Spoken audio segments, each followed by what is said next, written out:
Are you looking for a study abroad destination? China is offering opportunities for bachelor's, master's, and PhD students to study in China for free. So if you're interested, stick around up to the end of this video and you will know how you can also apply for the same scholarship and study here in China for free. Hey guys, and welcome to my channel. If you're new here, my name is Tavo, and in today's video I'm going to be taking you through the process on how you can apply for Chinese government scholarship to study in China. So without further ado, let's get started. So first, Chinese government scholarship has three types. There is type A, type B, and type C. So the most common type that people actually apply for by themselves is type B, but I'm just gonna describe all of them, right? So type A is offered by the embassy in your country. And then type B is offered by the university in which you're applying your program. And type C is offered by agencies and universities, so you have to confirm with the university that you're applying to if they offer the type C scholarship.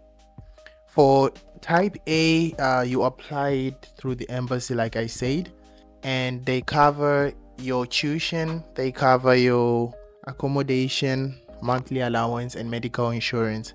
And same applies with type B. They also cover the same things that the type A covers, but type B is a little bit less competitive as compared to type A, because type A, the quota or the number of scholarships that are given to the embassy are limited as compared to those given to the universities. Another thing you have to know is that it's much more easier to apply through your university that is offering the program, because all the steps will be laid down clearly in the school website, right?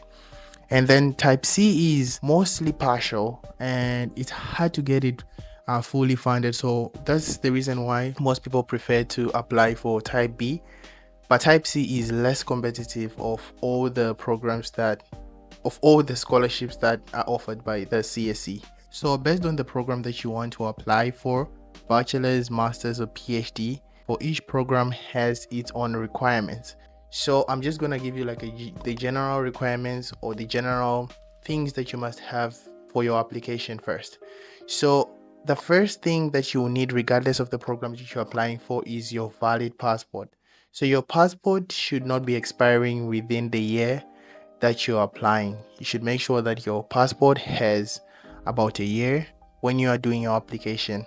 And another thing you'll need is your academic transcript. Usually you can get more of the information on the school website, how much of the GPA they require for you to apply for that specific program, because every program has a different GPA requirement. And another thing that you may need is a language proficiency certificate. So oftentimes if you want to study in English, they may require you to have a TOEFL or to have IELTS exam certificate before you take the program. And if you're planning to take the program in Chinese, you have to consider taking the HSK exam. And for HSK, sometimes there is a program that is offered by the university, so you can check that out on the website and see if the program is offered or covered by the CSE scholarship, so you can maybe take the program for 1 year before you start your major, which would last about maybe 4 years.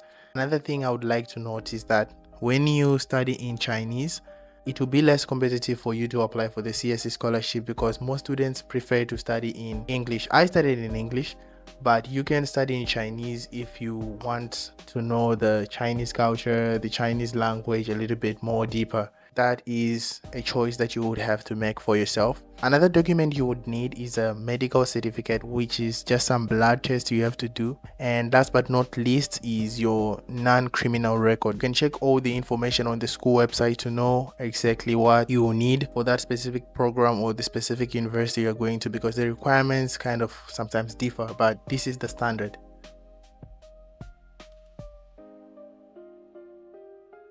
So for bachelors, usually you need to be under the age of 25.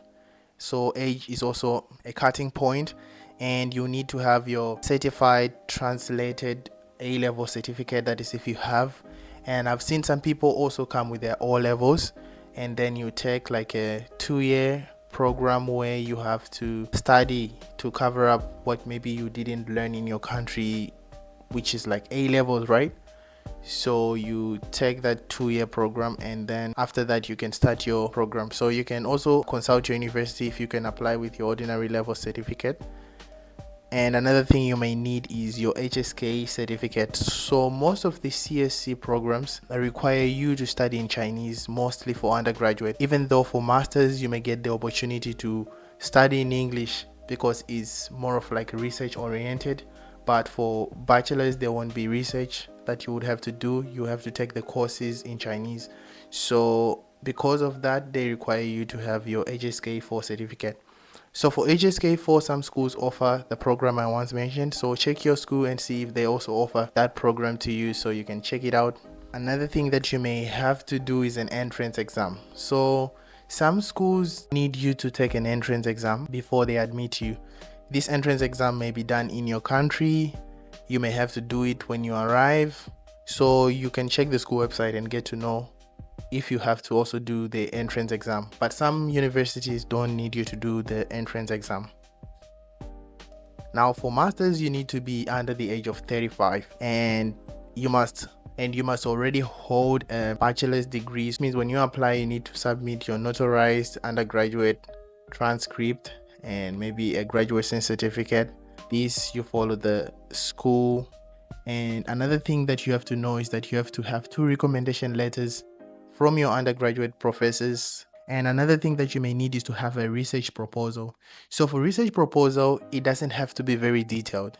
It just has to be simple, more like a personal statement where you tell them about yourself, introduce yourself, tell them a little bit about what you're interested in, because in the final year you would have to do research. And for HSK, you don't have to actually have the HSK certificate when you start. So that is if you are studying in English. But if you are studying in Chinese, you would need to have an HSK 5 certificate when you start your masters. In most cases, you wouldn't have to have the HSK when you start. So if you're studying in English, for example, most universities require you to have the HSK 3 as a graduation requirement, which means by the time you finish your masters, you should have HSK 3 certificate so that you can graduate. Contact the supervisors early so that you get an acceptance letter, because having an acceptance letter higher the chance of you being admitted in the university. One of the things that I see a lot of people make a mistake is they have all their documents, but then they take so much time to contact their supervisors or their potential supervisors. And because of that, some of the spots just get taken, and then you start hearing them saying, oh, we don't have spots for you, or we don't have a space anymore in our research group. So contact the supervisors early. Some of the documents that I would suggest you send is just send your CV, just send your study plan, and send your personal statement to them. Let them see your interests, let them know what moved you, what you liked about them in your personal statement, so that they can know if they can work with you. For PhD, you need to be under the age of 40, and you must have a master's degree related to the field that you're applying for. One of the reasons why masters and PhD students don't really get what they're looking for, maybe to do research into, is because the field that they're applying to, their background does not match. So because of that, most supervisors are not willing to take you in their research group because they don't understand how you're going to be able to do research with them, given that you come from a different background. Another thing that you will need is a detailed proposal. For PhD, your research plan has to be very detailed. By detailed, I mean you have to write your introduction, you have to tell us about your experience, why you are fit for research, and then after that, you tell us about your study plan. So your study plan means you are introducing the topic that you would like to work on, and then you are mentioning the supervisor you would like to work with and why you would want to work with him. And you also highlight some of the literature review that you have done regarding the topic, add references, and make sure that it's clear to them that you already know how to do research. So just show them that you have research experience when you're writing your study plan. So another thing I would say is that you may potentially have an interview with your supervisor, right? Make sure that you know his background and make sure that you know whatever you put inside your personal statement and your research study plan, so that you are able to answer most of the questions that they're going to ask you. At this point, I'm just going to give you some mistakes that I've seen people do during the application, which is number one, not checking the deadlines. One of the things that you realize is that the CSC dates for closing their applications is way later than the universities. So what does this mean? This means that you have to apply using the school's deadlines. So sometimes the school's deadline may be May 31st, right?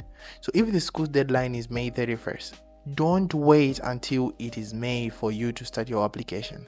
Start your application as early as possible. Why? Because CSC deals with first come first serve principle, and because of that, some schools even also do the first come first serve, especially for research. So make sure you do your applications early. Even if the application time closes around May, make sure you send your applications by the start of the year, which means the preparation you have to do must be done early. Reaching out to the supervisors, reaching out to them if you're interested in their research group, this has to be done very early, not just knowing which school to apply to. So if you don't know the school that you should apply to, I suggest you check the rankings of the school and you check which UL, because one of the things that you will realize is that type A scholarship you can apply to 2 universities, and then for type B scholarship you can only apply to 1 university. Because of that, you only have one chance, so you have to make sure that that school that you're applying to, you have all that they require in order for you to get a scholarship. Another mistake that I see students doing is not attempting to apply for CSC scholarship. I know it's a competitive scholarship, but just believe in yourself and just apply for it, because most people are feeling the same way, and because of that they never apply. So just push yourself and try to apply, get your document together on time, and just send your application as early as possible so that you can also get a chance. Sometimes it's not only the CSC scholarship that will be offered by the university. One of the things that I've seen is that some universities also have their own scholarships. So when you select the scholarship part in the school's website, you may see an option that you can actually apply for other scholarship aside from the CSC scholarship. Currently, the CSC scholarship is still open. There are still some universities which are still open for application. So if you're interested in studying in China and you don't know where to start, I will leave my Instagram account down there, and I'll also leave my email so that you can email me or send me a message if you're interested in any university. I believe most schools are still open for application until May, so there is still room for you to send your applications.